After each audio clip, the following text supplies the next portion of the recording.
সবাইকে স্বাগত নতুন একটা ভিডিওতে। ক্লাস 10-এর আমরা একটা ইম্পর্টেন্ট চ্যাপ্টারের মধ্যে দিয়ে যাচ্ছি। এখন চলতরিৎ পড়াচ্ছি, চলে আসছি।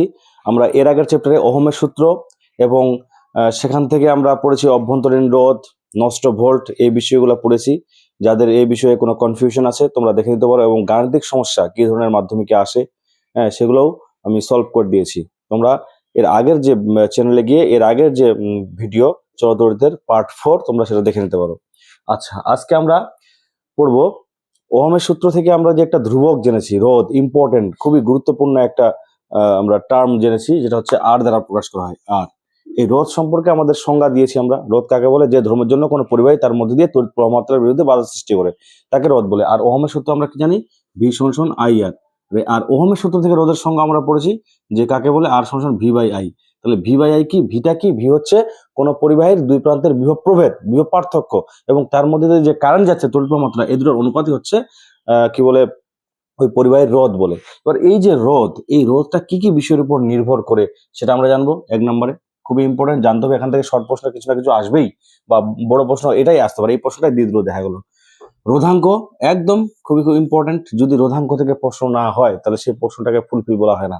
রোধাঙ্ক, পরিবাহিতাঙ্ক, এটা আমরা জানবো।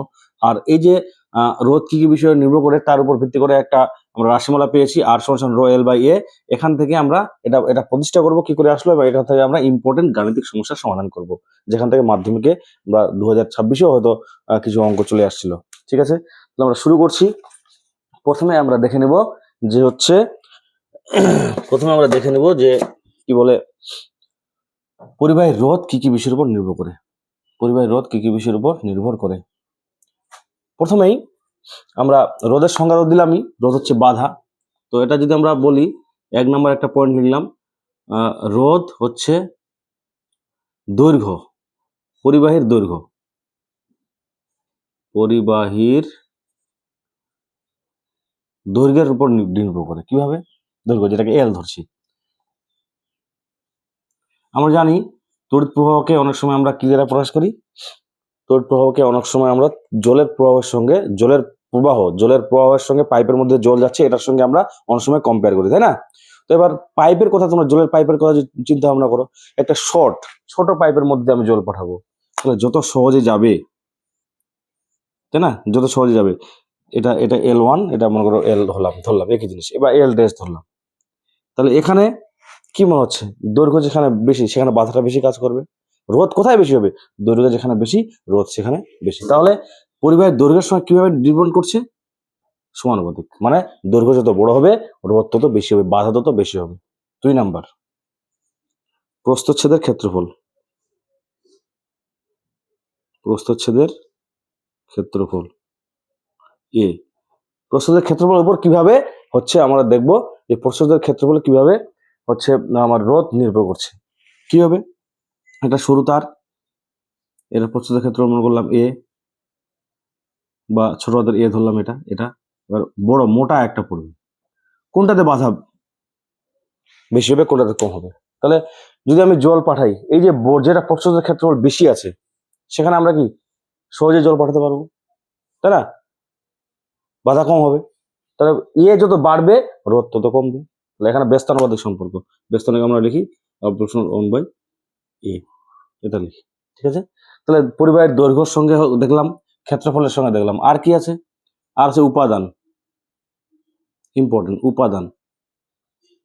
উপাদানের উপর রোধ উপাদানের উপর নির্ভর করে। তার জন্যই তো আমরা যতগুলো ধাতব পরিবাহী জানি সবার পরিবহন ক্ষমতা কি সমান নয়। কারণ রূপা আমরা জানি, যতগুলো আমরা বাস্তবে পরিবাহী জানি, রূপার পরিবহন ক্ষমতা সব থেকে বেশি। তারপরে তামা আছে, লোহা আছে, অ্যালুমিনিয়াম, যতগুলো আছে যারা যারা তড়িৎ পরিবহন করে সবার কিন্তু সমান নয়। তাহলে কি দিয়ে তৈরি, উপাদানটা কিসের, তার উপরও কিন্তু ডিপেন্ড করে। ঠিক আছে, তাহলে উপাদান ভিন্ন হলে রোধের মান ও বাধা দানের ক্ষমতাও ভিন্ন ভিন্ন হয়, উপাদানের উপর আর নির্ভর করে। ঠিক আছে, 4 নম্বর উষ্ণতা। এটা ভেরি ভেরি ইম্পর্টেন্ট একটা পয়েন্ট। উষ্ণতার উপর কিভাবে ডিপেন্ড করছে? যদি উষ্ণতা বৃদ্ধি পায় তাহলে আরও বৃদ্ধি পাবে, এবং উষ্ণতা হ্রাস পেলে আর হ্রাস পাবে, এটা মনে রাখবো।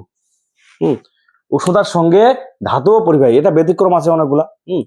উষ্ণতার সঙ্গে ধাতব পরিবাহীর ক্ষেত্রে যেটা হয়, এটা যেটা দেখছি আমরা এই রোধটা, এটা কার? ধাতব পরিবাহীর ক্ষেত্রে, ধাতব পরিবাহী। কিন্তু আবার যদি আমরা অর্ধপরিবাহী দেখি, অর্ধপরিবাহী এটা ব্যতিক্রম। অর্ধপরিবাহীর ক্ষেত্রে এই নিয়ম প্রযোজ্য হয় না। তাহলে কি হয়, অর্ধপরিবাহীর ক্ষেত্রে যদি আমরা উষ্ণতা বৃদ্ধি করি, রোধ কিন্তু ডাউন হয়, উল্টা হয়। অর্ধপরিবাহী এবং তড়িৎ বিশ্লেষ্য দ্রবণ এই দুটার ক্ষেত্রে মনে রাখবো, তড়িৎ বিশ্লেষ্য দ্রবণের ক্ষেত্রেও তাই হয়, তড়িৎ বিশ্লেষ্য দ্রবণের ক্ষেত্রেও তাই হয়। তড়িৎ বিশ্লেষ্য দ্রবণের ক্ষেত্রেও উষ্ণতা বৃদ্ধি করলে রোধ হ্রাস পায়, মনে থাকবে। ঠিক আছে, তাহলে আমরা এই যে 1 2 3 4টা পয়েন্ট পড়লাম, তার মধ্যে এই দুটো তো ইম্পর্টেন্ট আছেই, আরো উষ্ণতার উপর ডিপেন্ড করছে। আর কি কি উপর ডিপেন্ড করে আমরা কয়েকটা দেখে নিব। এই জায়গায় লিখে দিচ্ছি, এই জায়গায় 5 নম্বর পয়েন্ট, আলো। আলো যদি পড়ে তাহলে কি হয়, আলো যদি পড়ে তাহলে আর এর মানটা কি হয়, আলো যদি পড়ে তাহলে আর এর মান কমে।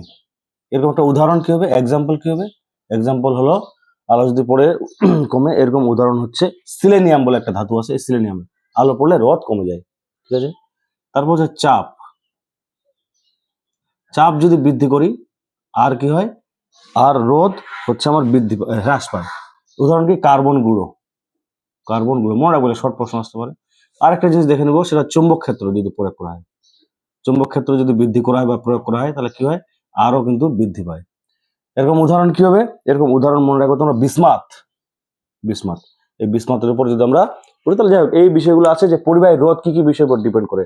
হ্যাঁ, এই তীর চিহ্ন মানে বৃদ্ধি আর এই তীর চিহ্ন মানে হ্রাস।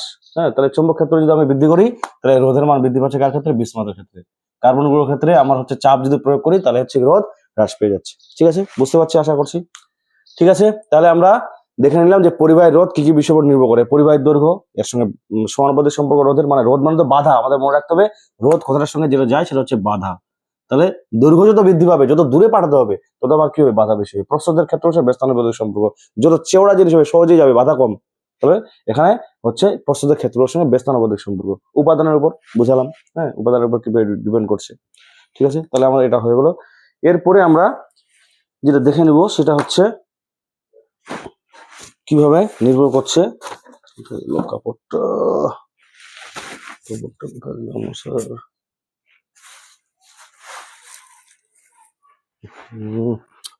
আচ্ছা আচ্ছা, এটা লাগবে আমার এখানে। তাহলে 1 নম্বর আর 2 নম্বর যে পয়েন্ট, 1 নম্বর আর 2 নম্বর পয়েন্ট, 1 নম্বর দিই আর 2 নম্বর হচ্ছে প্রস্থচ্ছেদের ক্ষেত্রফল, প্রস্থচ্ছেদের ক্ষেত্রফল এ। তাহলে এই দুটোর সঙ্গে আমরা কি পাবো, 2 নম্বর 1 ও 2 থেকে কি পাবো, দুটা দেখি যদি, 1 নং ও 2 নং থেকে পাই কি পাবো, আর প্রপোর্শনাল টু এল বাই এ। আমরা জানি সমানুপাতে সরাতে গেলে একটা আমাদের ধ্রুবক নিয়ে আসতে হয়, আর সমান রো এল বাই এ। তাহলে এখানে রোটা কি, এটাকে বলে রো। রোটা হচ্ছে ধ্রুবক, যেটাকে বলে পরিবাহীর রোধাঙ্ক, এটা বলে রোধাঙ্ক। তাহলে ভেরি ভেরি ইম্পর্টেন্ট চলে আসলো। সিম্পল, আমি এর আগে বুঝালাম যে কি, যদি এটা সূত্র আকারেও বলা যায় অনেক সময়, কোন পরিবাহীর রোধ পরিবাহীর দৈর্ঘ্যের সঙ্গে সমানুপাতিক যখন পরিবাহীর প্রস্থের ক্ষেত্র অপরিবর্তিত থাকে। আবার কোন পরিবাহীর কি বলে রোধ পরিবাহীর প্রস্থের ক্ষেত্র হলে ব্যস্তানুপাতিক যখন পরিবাহীর দৈর্ঘ্য অপরিবর্তিত থাকে। এবার দুটাই হচ্ছে কি, পরিবাহীর দৈর্ঘ্যের সঙ্গে কি বলে সমানুপাতিক ব্যস্তানুপাতিক পরিবর্তিত হয় কিভাবে, এইভাবে যখন হচ্ছে দুটাই পরিবর্তিত হয় তখন হচ্ছে এটা পাবো। এখানে আমরা তো জানি সমানুপাতিক চিহ্ন তুলে সমান সমান নিয়ে আসলে একটা ধ্রুবক নিয়ে আসতে হয়, এই ধ্রুবকটাকে এখানে রো বলে, ধ্রুবকটা এখানে কি বলে, রো বলে। রোটা কি, রোধাঙ্ক। এবার আমরা রোধাঙ্কের সংজ্ঞা দেবো, ভেরি ভেরি ইম্পর্টেন্ট, রোধাঙ্কের সংজ্ঞা। তাহলে আর সমান রো এল বাই এ, তাই তো। কিভাবে সংজ্ঞা দেব, যদি আমরা এলটাকে একক করে দিই, একক দৈর্ঘ্য, আর এটাকে যদি করে দিই একক প্রস্থচ্ছেদের ক্ষেত্রফল,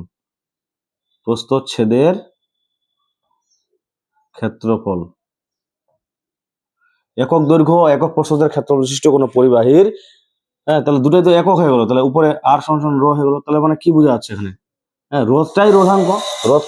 যতক্ষণ আমরা এই দৈর্ঘ্য আর প্রস্থের ক্ষেত্রফলকে আমরা কি করলাম, একটা মাত্রা দিয়ে দিলাম, নির্দিষ্ট একটা কিছু বলে দিলাম এদের সম্পর্কে। হ্যাঁ, একক দৈর্ঘ্য এবং একক প্রস্থের ক্ষেত্র বিশিষ্ট কোন পরিবাহীর দুই বিপরীত পৃষ্ঠের উষ্ণতার পার্থক্য যদি একক হয়, সরি উষ্ণতার পার্থক্য কেন আসলো আবার, সরি, তাহলে কি বলছে, একক দৈর্ঘ্য ও একক প্রস্থের ক্ষেত্র বিশিষ্ট কোনো পরিবাহীর দুই বিপরীত পৃষ্ঠের কি বলে দুই বিপরীত পৃষ্ঠের মধ্যে রোধের যে সংখ্যামান, এই যে রোধ যেটা রোধ হবে এখান থেকে এই পর্যন্ত যেটা রোধ, যদি সবগুলো কি হয় 1 সেন্টিমিটার দৈর্ঘ্য আর প্রস্থের ক্ষেত্রফল 1 সেন্টিমিটার স্কোয়ার, প্রস্থের ক্ষেত্রফল যদি হয়, হ্যাঁ, তাহলে এই যে কোনো দুটো বিপরীত পৃষ্ঠের মধ্যে রোধের যে মান সেটাই হচ্ছে রোধাঙ্ক, সেটা হচ্ছে সেই রোধকে হবে। এখন একটা কথা উল্লেখ করে দিই, যেহেতু উষ্ণতার উপর ডিপেন্ড করে রোধাঙ্ক ডিপেন্ড করে, নির্দিষ্ট উষ্ণতা কথাটা উল্লেখ করব, নির্দিষ্ট উষ্ণতা কথাটা উল্লেখ করব, নির্দিষ্ট উষ্ণতা কথা উল্লেখ করব। তাহলে নির্দিষ্ট উষ্ণতায় একক দৈর্ঘ্য এবং একক প্রস্থের ক্ষেত্র বিশিষ্ট কোনো পরিবাহীর দুই বিপরীত পৃষ্ঠের মধ্যে রোধের যে মান, রোধকে দুই বিপরীত পৃষ্ঠের মধ্যে রোধের মানকেই ওই পরিবাহীটির রোধাঙ্ক বলে। বুঝতে পারলাম? আচ্ছা, যদি আরো ভালোভাবে বলি, আমি এটা কি লুডুর ছক্কা বা ঘনক এঁকেছি, যার প্রতিটি বাহুর দৈর্ঘ্য 1 সেন্টিমিটার। ঠিক আছে, এখানে আমরা কি দেখলাম, একক দৈর্ঘ্য আর একক প্রস্থের ক্ষেত্রফল বিশিষ্ট বলে দিলাম, তাই তো সব একক। তাহলে যেটুকু পাবো টুকরাটা, তাহলে এখানে দৈর্ঘ্য একক, প্রস্থের ক্ষেত্রফল একক, তাহলে সেটা কি হবে, একটা ঘনক হবে, একটা ঘনক আমরা ভাবতে পারি কি, তাহলে 1 সেন্টিমিটার বা একক দৈর্ঘ্যের একটি ঘনকের যে কোনো দুটি বিপরীত তলের মধ্যে রোধের যে মান, সেটাই হচ্ছে ওই যে পথ দিয়ে এটা তৈরি তার রোধাঙ্ক। বুঝাতে পারলাম? তাহলে একটা পরিবাহী, ঠিক আছে, একটা পরিবাহীর যদি আমরা কি নিই, একক দৈর্ঘ্য এবং একক প্রস্থের ক্ষেত্রফল নিই এবং তার কি বলে যে রোধের যে সংখ্যামান, সেটাই হচ্ছে ওই পরিবাহীটির হচ্ছে রোধাঙ্ক বলে। ঠিক আছে, তাহলে রোধাঙ্ক আমরা বুঝতে পারলাম। এরপরে রোধাঙ্কর আমরা এককটা দেখে নেব, একক কি করে আসছে। ঠিক আছে, এগুলো একটু মিশিয়ে দিতে হবে, মিশানোটা কোথায়, কাপড়টা গেল,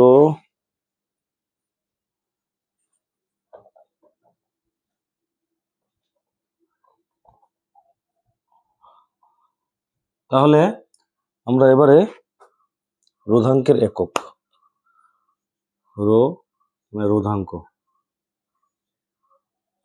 রোধাঙ্কের একক দেখে নেব, একক নির্ণয়। মুখস্থ করা সহজ, ওহম সেমি, হ্যাঁ, কিন্তু আমরা বের করব, কিভাবে বের করব, আর সমান সমান রো এল বাই এ, আমরা এটা জানি। তাহলে আমরা কার একক বলেছি, rho R into A by L. তাহলে আমরা কি জানি, রো এর একক, কি হবে, আর এর একক ইন্টু এ এর একক, এই জায়গাতে কিছু লেখা দরকার নেই, ইন্টু এল এর একক। তাহলে আর এর একক কি, ওহম, এটা কি মিটার স্কোয়ার, আর নিচে দৈর্ঘ্যের একক কি মিটার, তাহলে কেটে গেল, কি হবে, ওহম মিটার। তাহলে এটা কিসে, এটা এসআইতে, এটা এসআইতে। সিজিএসে কি হবে, state ohm into cm, state ohm into cm, এটা হবে সিজিএস পদ্ধতিতে রোধাঙ্কের একক। ঠিক আছে, আরো কয়েকটা টার্ম আছে, আমি একটা ছক করে নিয়ে তোমাদের দেখাচ্ছি, আগে ছকটা করে নিই। তাহলে এখানে রোধ সমান আমরা কি ওহমের সূত্র লিখতে পারি, ওহমের সূত্র থেকে ভি বাই আই। পরিবাহিতা কি, পরিবাহিতা হচ্ছে 1/r। তাহলে পরিবাহিতা কাকে বলে, পরিবাহিতা হলো রোধের অনুনায়ককে, কোন রোধের অনুনায়ক, এই যে আর কোন রোধ মানে বাধা, আর বাধার বিপরীত হচ্ছে পরিবাহিতা, কোন পরিবাহীর রোধের অনুনায়ককে পরিবাহিতা বলে। রোধাঙ্ক একটু আগে দেখলাম, হ্যাঁ, আর সমান রো এল বাই এ, হ্যাঁ, এটা হচ্ছে রোধাঙ্ক। আর পরিবাহিতাঙ্ক কাকে বলছে, 1/ρ, হ্যাঁ, সিগমা, পরিবাহিতাঙ্ক সিগমা দ্বারা প্রকাশ করা হয় পরিবাহিতাঙ্কটা কি, এই যেমন এটার আমাদের বড় ডেফিনেশন আছে, এটারও বড় ডেফিনেশন আছে, ডিটেলসে তোমরা যদি ভিডিওগুলো দেখো বুঝতে পারবে। আর পরিবাহিতাঙ্ক কাকে বলছে, কোন পরিবাহী রোধাঙ্কের যে অনুনায়ক তাকে বলছে পরিবাহিতাঙ্ক। এরপর কি, যেটা পরীক্ষায় বেশি আছে, এককগুলো বেশি আছে, তাহলে রোধের একক আমরা সবাই জানি, ওহম বা OHM, ওহম বা এই চিহ্ন। আচ্ছা, পরিবাহিতার একক মনে রাখবে, ওহমের উল্টা যেটা হবে মো বা MHO, মো, বা এটাই চিহ্নটা কি হবে, এরকম হয়ে যাবে। এর আর একটা নাম আছে, ওটাও কিন্তু ভেরি ভেরি ইম্পর্টেন্ট, কি, সিমেন্স, যেটাকে এস দ্বারা প্রকাশ করা হয়, সিমেন্স এস দ্বারা প্রকাশ করা হয়। তাহলে রোধাঙ্ক আমরা একটু আগে দেখলাম, এসআই পদ্ধতি একক কি বের হলো, বের করে দেখিয়েছি আমরা এর আগেই, কি, ওহম ইন্টু মিটার।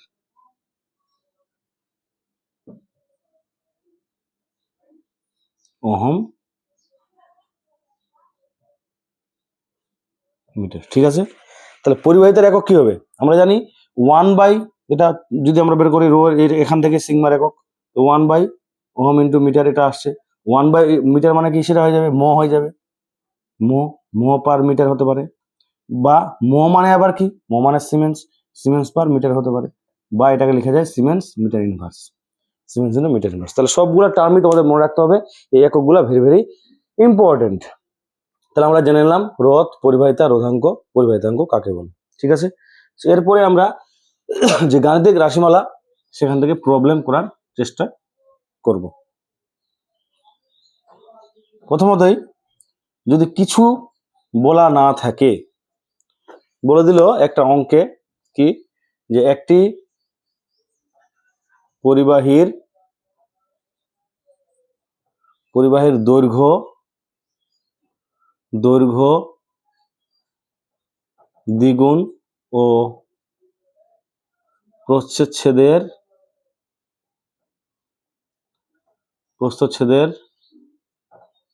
ক্ষেত্রফল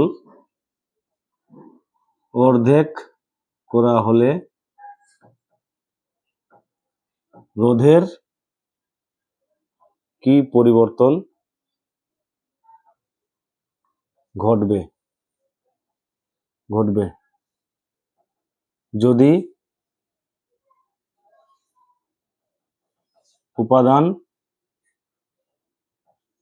একই থাকে কিন্তু আয়তন পরিবর্তিত হয়।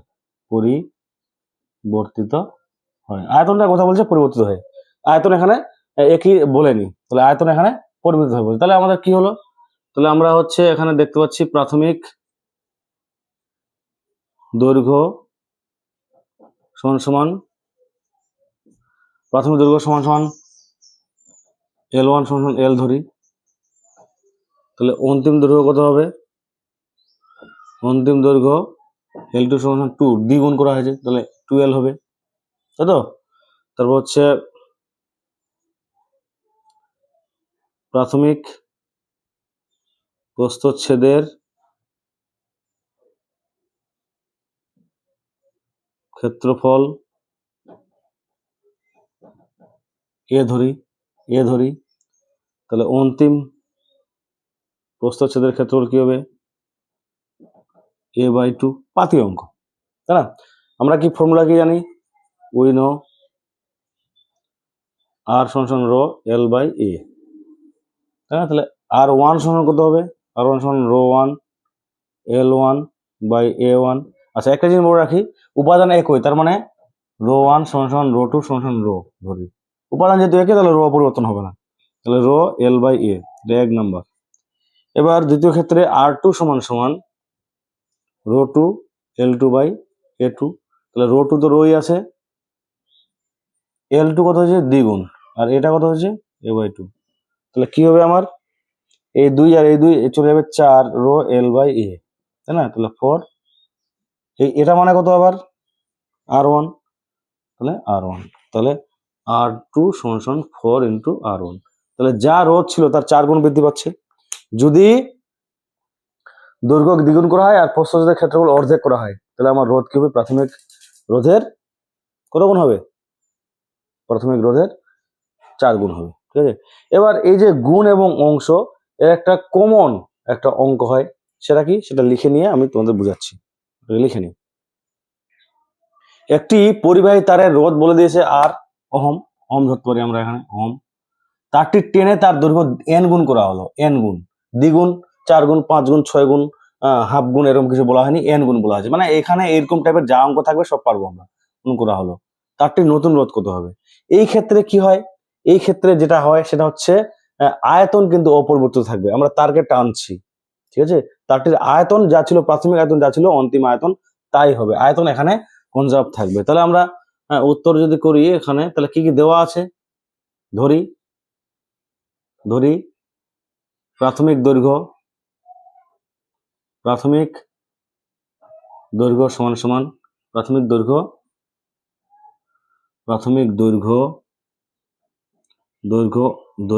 L1 সমান L ধরি, তাহলে অন্তিম দৈর্ঘ্য কত হবে, অন্তিম দৈর্ঘ্য L2 সমান কত গুণ করা হয়েছে? n গুণ, তাহলে n ইন্টু এল।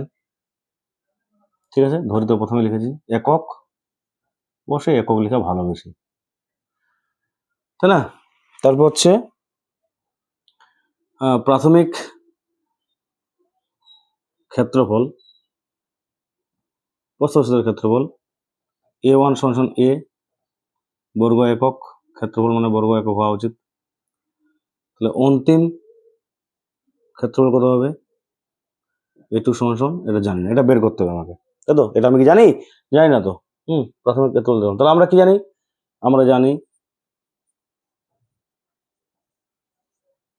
জানি প্রাথমিক আয়তন, তারের প্রাথমিক আয়তন সমান অন্তিম আয়তন। আমি টানি বা ছোট করি, যাই করি না কেন, এরকম অঙ্ক তোমরা ক্লাস 10-এ পাবে পরিমিতিতে, যে 10টা গোলক, নিরেট গোলক গলিয়ে একটা বড় গোলক তৈরি করা হলো, তাহলে কি সমান হয়? আয়তন, প্রাথমিক আয়তন আর অন্তিম আয়তন সমান হয়। এখন তারটাই আমি টানছি, ঠিক আছে, তাহলে আমার আয়তন তো অপূর্ব থাকবে, ওই তারটাই, উপাদান তো একই, রো তো একই হবে এখানে। হ্যাঁ, এখানে আমরা অবশ্যই এখানে কি ওই তারটাই যেহেতু, তাহলে ρ1 ρ2 সমান রো হবেই। হ্যাঁ, এটা তো হবে, এটা কোনো ব্যাপার নাই। কিন্তু প্রাথমিক আয়তন আর অন্তিম, এবার আয়তনের ফর্মুলা কি? যদি আমার তার তো একটা চঙ্গের সঙ্গে আমার রিলেটেড, তাহলে চার যদি তার হয়, তাহলে প্রস্থচ্ছেদের ক্ষেত্রফল আর দৈর্ঘ্য হচ্ছে L। তাহলে আমরা কি জানি? যে কোনো ঘনবস্তুর ফর্মুলা হচ্ছে কি, কেন যে কোনো ঘনবস্তুর আয়তনের ফর্মুলা হচ্ছে ভূমির ক্ষেত্রফল। এটা মনে রাখবে তোমরা, ভূমির ক্ষেত্রফল ইন্টু উচ্চতা। তাহলে আমরা জানি এটা ব্যাসার্ধ r হয় পাই আর স্কোয়ার এইচ, তাহলে আমাদের পাই এর স্কোয়ার নাই, পাই এর স্কোয়ার জায়গায় a ধরা হয়েছে আর এল ধরা হয়েছে, তাহলে এল হবে। তাহলে প্রাথমিক উপাদান হবে a1 L1 সমান a2 L2। তাহলে আমার এ তো আমার প্রাথমিক এ আছে, আর L2টা কত হয়েছে? L1 কত? L1 L, আর a2 তো আমাকে বের করতে হবে, তাই তো? আর L2 কত হয়েছে? L2 হয়েছে n ইন্টু এল, তাহলে এল কেটে গেল, তাহলে a2 সমান পাচ্ছি আমরা কত? a by n, a by n, a by n, a by n, বুঝতে পারলাম? a বাই n পাচ্ছি। তাহলে এবার আবার আমরা জানি কি জানি? আমরা জানি r সমান রো এল বাই এ, ঠিক আছে? তাহলে r1 সমান কত হবে? রো 1 L1 বাই a1 সমান রো এল বাই এ, 1 নম্বর সমীকরণ। এবার r2 সমান কত হবে? r2 সমান কত হবে? r2 সমান হবে রো 2 L2 বাই a2, সব মান বসাবো। রো 2 তো রোই হলো, L2 কত? L2 হচ্ছে n ইন্টু এল, আর a2 কত? a by n। তাহলে উপরে দেখো n একটা, এটা আর নিচে চলে যাবে n, rho L by A. তাহলে আমার কত আসছে? n square rho L by A. তাহলে r2 সমান আমার আসছে n স্কোয়ার, এর মানটা কত বলে দিয়েছি, ধরে নিয়েছি আমরা r, বা এখানে তারটির রোধ হচ্ছে r ওহম যদি হয়, তাহলে আমার এটার মান তো r, তাহলে এটা হবে r। তার মানে কি? n স্কোয়ার ইন্টু r সূত্র, যদি n গুণ বৃদ্ধি করা হয় তাহলে আমার পরিবাহীর রোধ হবে n স্কোয়ার ইন্টু r। এই ফর্মুলা দিয়ে আমরা বিভিন্ন অঙ্ক করতে পারি। যেমন শুধু যদি বলে যে তারটা যদি আয়তন অপরিবর্তিত থাকে, উপাদান যদি একই থাকে, যদি আমরা দৈর্ঘ্য যদি আমরা কি করি? অর্ধেক করি। দৈর্ঘ্য যদি আমরা দ্বিগুণ করি, দ্বিগুণ করলে একটা অঙ্ক আমরা এর আগে দেখলাম, তাহলে দ্বিগুণ করলে কত হবে? 2 স্কোয়ার ইন্টু r, তার মানে কত হবে? 4r, 4 গুণ বৃদ্ধি হবে। যদি বলে অর্ধেক করা হলো, তাহলে r2 কত হবে? অন্তিম রোধ হোল স্কোয়ার বাই r, তাহলে কত হবে? r by 4। তাহলে যাই অঙ্ক থাকুক না কেন, আমরা শর্টকাট এই মেথডের মধ্যে দিয়ে আমরা উত্তর করতে পারি। অনেক সময় এমসিকিউ তো বলে দিবে যে একটি তারকে টেনে দ্বিগুণ করা হলো, বা একটা তারকে অর্ধেক করা হলো। অর্ধেক করলে সব আবার পুরো প্রসেসটা কি? আমার আয়তন কনজারভেশন, আয়তন সংরক্ষণ দেখতে হবে যে আমার প্রস্তুতের ক্ষেত্রে কথা বলেছে না দূরের কথা বলেছে, যেটা বলেছে আরেকটা বের করে নিতে হবে, এইভাবে বোর্ড ভাবে করতে হবে। তাহলে আমার যাই হোক না কেন, আমি দ্বিগুণ করি বা অংশ করি, যাই হোক না কেন, n স্কয়ার ইন্টু r, এটা হচ্ছে ফর্মুলা। যাই করবে r এর মান যদি দেওয়া থাকে এখানে, তাহলে আমরা পেয়ে যাবো। এখানে আর বলে দিল যে প্রাথমিক 6 ওহম, তাহলে 424 ওহম হবে। এখানে বলে দিল এটা 24 ওহম, এর দ্বিগুণ করা হলো, তাহলে 24 ওহম হবে অন্তিম রোধ। ঠিক আছে, তাহলে এটা হচ্ছে একটা ফর্মুলা মতো অঙ্ক, খুবই ইম্পর্টেন্ট। ঠিক আছে, এরপরে আরেকটা অঙ্ক দেখি। দুটি ধাতব তারের দৈর্ঘ্যের অনুপাত দেওয়া আছে, তার মানে সংক্ষেপে লিখছি L1 is to L2 সমান সমান কত আছে 2:1, বা L1 by L2 সমান সমান লিখতে পারি 2/1। আর কি ব্যাসার্ধের অনুপাত, তার মানে R1 by R2 সমান সমান 1/2। আর কি দেওয়া আছে রোধাঙ্কের অনুপাত, মানে ρ1 by ρ2 সমান সমান 3/4। তাহলে আমরা কি জানি, আমরা জানি R সমান সমান রো L by A, তাই তো? তাহলে এখান থেকে আমরা কি লিখতে পারি, R1 by R2 সমান সমান ρ1 by ρ2 into L1 by L2 into A যেহেতু নিচে আছে তাহলে A2 by A1 হবে। মানগুলো যদি বসাই ρ1 by ρ2 কত আছে, ρ1 by ρ2 কোথায় গেল 3/4, L1 by L2 কত আছে 2/1 ইন্টু A2, এখানে একটা জিনিস মাথায় রাখতে হবে, A2 আর A1 মানে pi R2 square by pi R1 square আছে, তাই না? তাহলে পাই কেটে গেল, তাহলে R2 বাই R1 তার স্কোয়ার ধরতে হবে। তাহলে মানে উপরে করে দিচ্ছি কত 3/2 ইন্টু R2 বাই R1 তার হোল স্কোয়ার ধরতে পারি। তো 3/2 ইন্টু R2 বাই R1 কত হবে 2/1 তার হোল স্কোয়ার। তাহলে কত হবে আমার R1 বাই R2 সমান সমান 3/2 ইন্টু 4/1, 2 দুগুণে 4, তাহলে 6:1। তাহলে কত হবে R1 is to R2 সমান সমান 6:1। এটা হবে উত্তর, অ্যান্সার। বুঝা গেল? আর একটা ইম্পর্টেন্ট অঙ্ক, একটি পরিবাহী তারের প্রস্থচ্ছেদের ব্যাসার্ধ অর্ধেক করা হলে অন্তিম রোধ কত হবে? প্রস্থচ্ছেদের ব্যাসার্ধ বলেছে এখানে। তাহলে আমাদের আমরা কি জানি, প্রাথমিক দৈর্ঘ্য ধরি, প্রাথমিক দৈর্ঘ্য L1 সমান L একক, আর L2 জানি না, এটা বের করতে হবে। আর A1 সমান কত জানি আমরা পাই R1 স্কোয়ার, এটা পাই R1 স্কোয়ার ধরি। তাহলে A2 কত, ব্যাসার্ধ অর্ধেক করা হলো, ব্যাসার্ধ অর্ধেক করা হয়েছে, তাহলে মানে R/2 তার হোল স্কোয়ার করা হয়েছে, তাহলে পাই R²/4 হবে। আয়তন কনজারভেশন থেকে আমরা কি জানি, আমরা জানি হচ্ছে A1 L1 সমান A2 L2, এটা আমরা জানি, উই নো, তাই তো? তাহলে A1 মানে কত পাই R1 স্কোয়ার, L সমান পাই R2 স্কোয়ার, L2 বের করতে হবে আমাদের। তাহলে আমরা পাই R² L সমান পাই R2 কত হয়েছে এখানে আমাদের R²/4 ইন্টু L2, পাই কেটে গেল, R² কেটে গেল, তাহলে কত হবে আমাদের L2 সমান হবে 4L। তাহলে এবার আমরা ফর্মুলায় যাই, ফর্মুলা কি জানি আমরা, R সমান রো L/A জানি, তাহলে R1 সমান কত হবে ρ1 L1/A1, এ মানে হচ্ছে আরেকটা লাইন লেখার দরকার L পাই R², তাই তো? তাহলে এখানে আমার আসবে রো L পাই R², এটা 1 নাম্বার। আচ্ছা R2 কত হবে, R2 হবে ρ2 L/পাই R2 স্কোয়ার লিখে দিতে পারে। আচ্ছা একটা জিনিস এখানে বলার আছে, আমাদের হচ্ছে দৈর্ঘ্য আমাদের কত বেরিয়েছে L2, দৈর্ঘ্য আমাদের এটা L2, দৈর্ঘ্য আমাদের বেরিয়েছে 4L, দৈর্ঘ্য আমার বেরিয়েছে 4L। তাহলে ρ2 কত, ρ2 4L by pi R/4, R/2 তার হোল স্কয়ার, R/4 করে দিই একবারে। তাহলে আমার কি হচ্ছে, তাহলে 4 এখানে R2 সমান কত পাবো, এই 4 আর এই 4 গুণ করে 16 রো L/পাই R²। তাহলে আমার হচ্ছে R এর মান কত, R এর মান হচ্ছে এটা, R এর মান হচ্ছে এটা, তাহলে আমার হচ্ছে R2 সমান 16 ইন্টু R1, তাহলে 16 গুণ বৃদ্ধি হবে। তাহলে যা রোধ ছিল, যদি আমরা কি করি প্রস্থচ্ছেদের ব্যাসার্ধ যদি অর্ধেক করি, তাহলে অন্তিম রোধ আমার কত হবে, আমার 16 গুণ বৃদ্ধি পাবে। ঠিক আছে? তাহলে এই টাইপের অঙ্ক একটা মাধ্যমিকে আসার খুবই চান্স আছে, তোমরা প্র্যাকটিস করবে। তোমরা যদি আমার ক্লাসটি যদি শুনে যদি এতটুকু উপকৃত হও, তাহলে তোমাদের বন্ধুদের মধ্যে শেয়ার করবে এবং সাবস্ক্রাইব করে সঙ্গে থাকবে। সবাইকে ধন্যবাদ শেষ পর্যন্ত ভিডিওটি দেখা।